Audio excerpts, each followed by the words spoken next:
Hello everyone! Welcome to Probability and Statistics in Psychology 2, also known as Psych 10B or COGS 10B.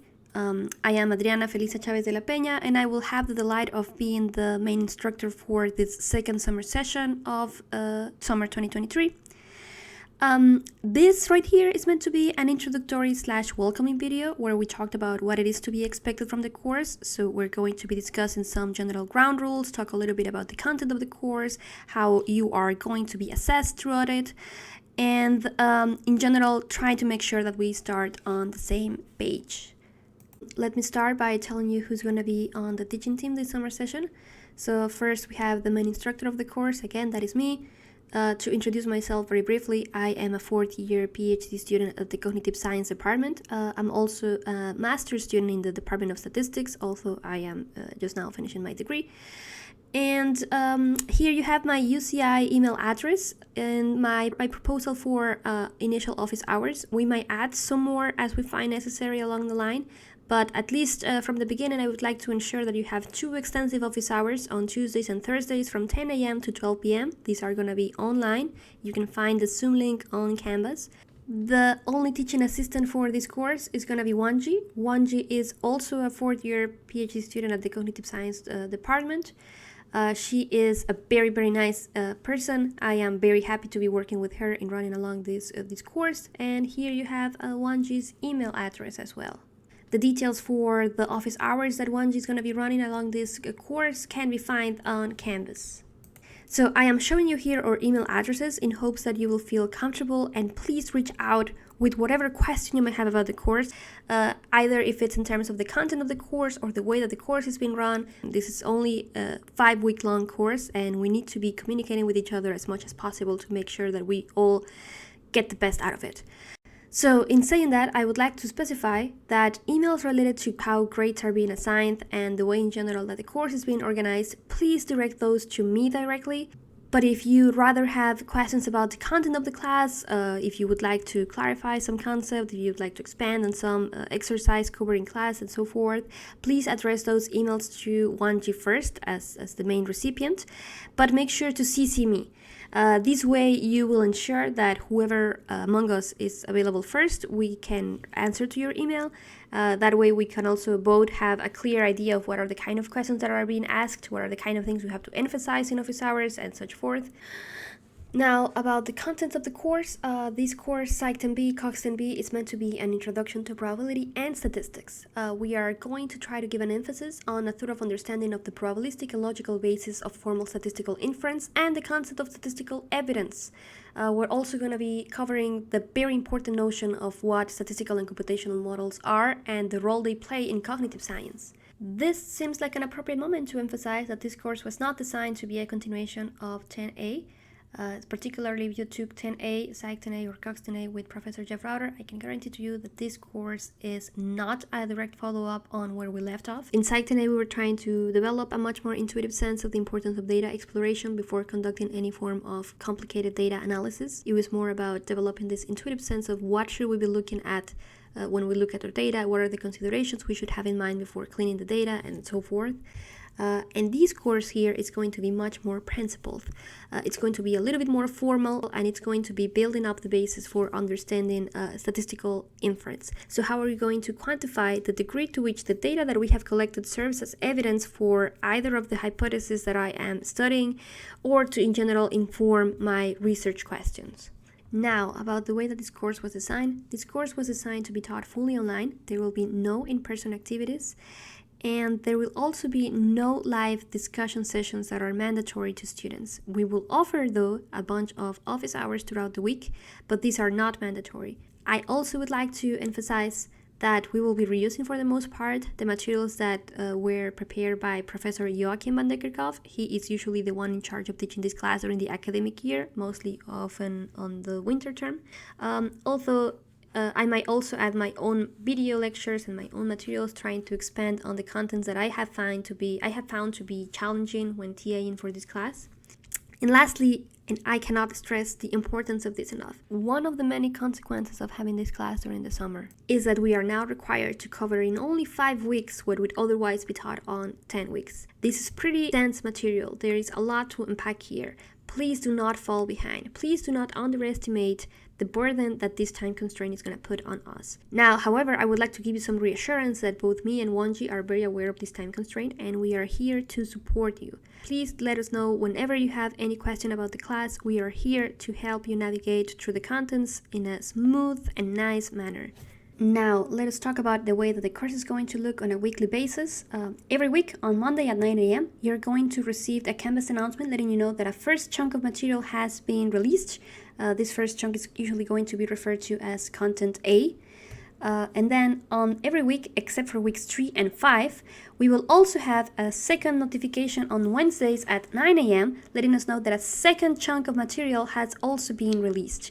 This implies that we are going to be covering 2 modules per week. Each one of these modules has their own quiz, and both quizzes for every week, again, except for week 3 and 5, are going to be released on Friday at 9 a.m.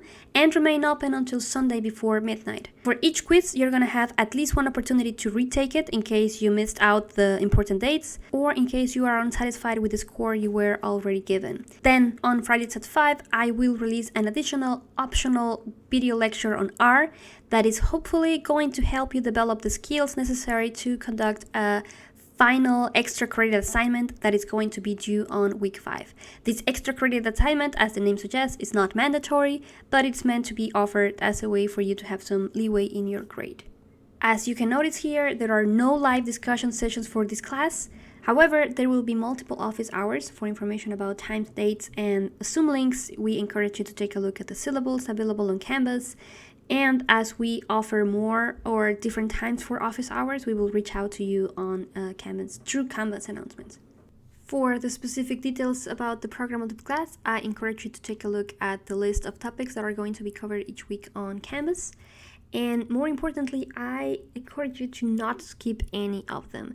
It shouldn't matter if some of them look familiar to you. You might have already been introduced to them in some other course, but I promise you that the way that these concepts are being revisited here in this particular course might be different. You are going to have to do the quizzes, and it's better if we guarantee that we are all on the same page as to what are the approaches that we are taking for this course. Now, how to succeed in this class? Well, the best perhaps more obvious but truly sincere advice I can give to you is to procure regular, frequent engagement. 1 hour a day from Monday to Friday, sit down, watch the videos, work on the materials, prepare for the quizzes, and you should be fine.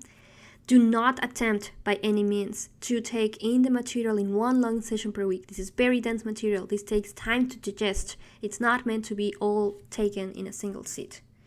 Do not skip any weeks. Do not rely on the fact that we are giving you chances to retake quizzes later. Please try to follow along the course. Statistics in general and statistical inference in particular is a way of thinking, and you need time to process it. You need time to get used to it. Be patient and constant. Now, to help you plan ahead what your schedule is going to look like for the next 5 weeks, I would like to let you know that most video lectures are relatively short. They are about 10 minutes long. Although I would be lying if I didn't tell you that as the material progresses in difficulty, the videos get longer, up to a duration of 20 minutes. It is important to consider that every week you will have multiple of these videos. You can distribute them as you'd like during the day, but please do not let them accumulate over the week or over the days. Also, just a heads up, these pre-recorded lectures are expected to be more dense than a regular in-person lecture. These video lectures are meant to be viewed more than once. So please do not feel bad if you feel the need to rewind and rewatch any of the video lectures. In fact, know that that is sort of expected. So please do plan ahead for that. And also, just to let you know, all pre-recorded lectures are going to include some form of mid-lecture or end-of-lecture exercises that will not be mandatory. We will not be assessing those. However, they are very strongly recommended because they are going to be very similar to the type of exercise you're going to have to do on the quizzes. Okay, so everything we have talked about so far could be summarized as please plan ahead. That is how you succeed in this class. But also, you can succeed in this class if you make questions. This is a very short amount of time. There is a lot of content to be covered. I cannot stress this enough. And the only thing really 1G and I can do to help you is provide ways of communicating and try to help you out. So there are 3 channels that you're going to have available to make questions. The first one is going to be the discussion forums. So every Monday and Wednesday, when we release new materials, there will also be a new discussion forum open on Canvas. These discussion forums are meant to be spaces where you can discuss the specific materials covered on each section of the course. Please do not hesitate to make questions there. If you have a question about the material, it's very likely that somebody else either has already asked the question and got a satisfactory answer, or that somebody else is going to benefit from your very same question. So please make sure to use the discussion forums. Secondly, you can always, of course, send an email to us. So again, if the email is related to the content of the course, please address those emails directly to 1G as a main recipient and CC me so that we can both be in charge of attending those emails as soon as possible. And thirdly, please do attend office hours. We will have multiple office hours being offered throughout every week, and we encourage you to attend them because even though they are not mandatory, they are the only opportunity that both 1G and I are going to have to interact directly with you and to make sure that we can answer every and any question you might have in enough depth so that you don't run into much trouble as we progress along the course.